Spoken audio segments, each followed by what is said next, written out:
Stop chasing mathematically perfect digital delay repeats. Seriously, stop.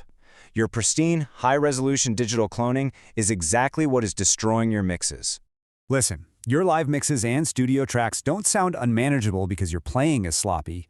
They sound muddy because your crisp, perfect digital reflections are actively fighting your real-time pick attack for the exact same space in the frequency spectrum.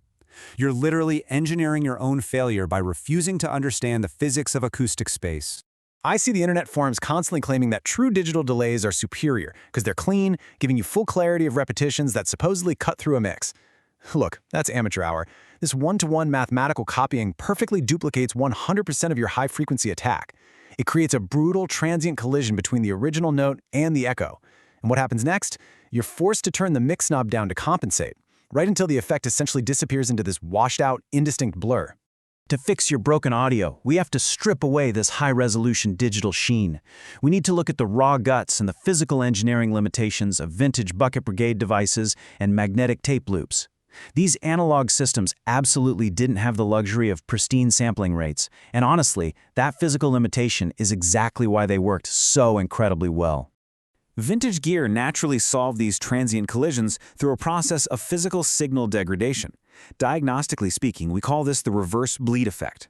By forcing a loss of top-end frequencies with every successive repeat, the analog circuitry physically decoupled the delays from the dry signal. It pushed the echoes backward in the stereo field, keeping the front of your mix entirely clear. It's brilliant engineering. Let's look at the actual architecture for a second. Inside a primitive Bucket Brigade chip, the audio signal isn't just stored, it's passed through thousands of solid-state capacitive stages. Modulating the audio signal across these stages creates sum and difference harmonics. If you don't filter those out, you get severe, completely unlistenable aliasing. So, to prevent this catastrophe, engineers had to install aggressive anti-aliasing and post-delay low-pass filters, physically choking off the high end above 3 kHz. The delay was naturally dark. It stayed out of the way of your playing by design. Now, magnetic tape achieves a similar decoupling, but through a completely different physical struggle. Looking at magnetic tape at the molecular level, an electrical signal from the record head creates a magnetic field that forces trillions of microscopic iron oxide particles into alignment. But these particles have finite physical limits. They can literally only handle so much energy before they physically refuse to align perfectly. Think about what happens when you push a signal too hard into the red.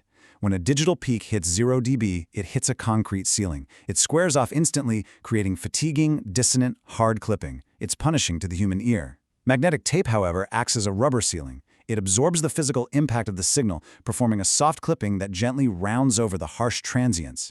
It compresses the spike of your pick attack without ever destroying the fundamental energy of the note.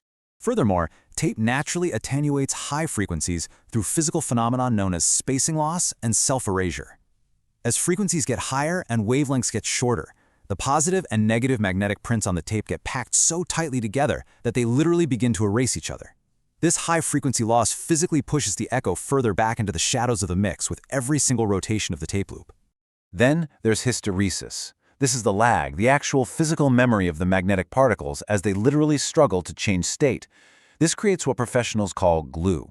It acts as a continuous, extremely complex multi-band compressor that reacts to frequency and amplitude simultaneously, coaxing completely disparate elements of your track to merge into a single, cohesive, dense unit. Tape saturation also introduces even-order harmonics. When you push the tape hard, it doesn't just clip, it actually generates mathematical multiples of the original fundamental frequency. These are musical octaves that fill the empty gaps in the frequency spectrum, bringing this dense, warm glow to the track. Mathematically perfect digital synthesis completely lacks these additional layers of harmonic information. It just sounds sterile in comparison. Okay, so here's the blueprint. Now that you understand the basic physics of analog degradation, we're going to fix your mix. Stop relying on default presets. Here is the exact workflow blueprint to manually replicate this behavior in your modern digital rig, whether you're using a pedalboard modeler or working in a DAW. First, you must insert a dedicated parametric EQ specifically into the delay feedback loop, not after the delay, but inside the loop itself. You're going to aggressively high-cut everything above 2.5 kHz and low-cut everything below 200 Hz. Then you're going to inject a subtle tape drive emulation directly into that exact same feedback path. By doing this, you force the digital block to degrade successively on every single repeat. As the documentation states, you're looking for that pleasing harmonic distortion. Adding that drive emulation mimics the tape particles working to their absolute physical maximum. It gives you that musical harmonic distortion on every single degraded repeat. The first echo is slightly distorted and dark, the second is darker and more distorted. You're literally synthesizing the physical limitations of iron oxide and primitive silicon. This intentional frequency carving clears out the transient collision entirely. By eliminating that aggressive high-end attack from the reflections, you're creating massive mix depth without ever cluttering your main dry signal. The guitar solo stays firmly in the front, the echoes sit flawlessly in the back, spatial decouple is finally achieved. Remember this rule, because it is the actual difference between an amateur demo and a commercial record. Professional mix depth is achieved through intentional signal degradation, not higher sampling resolution. That is exactly what we do here at the Tone Manual.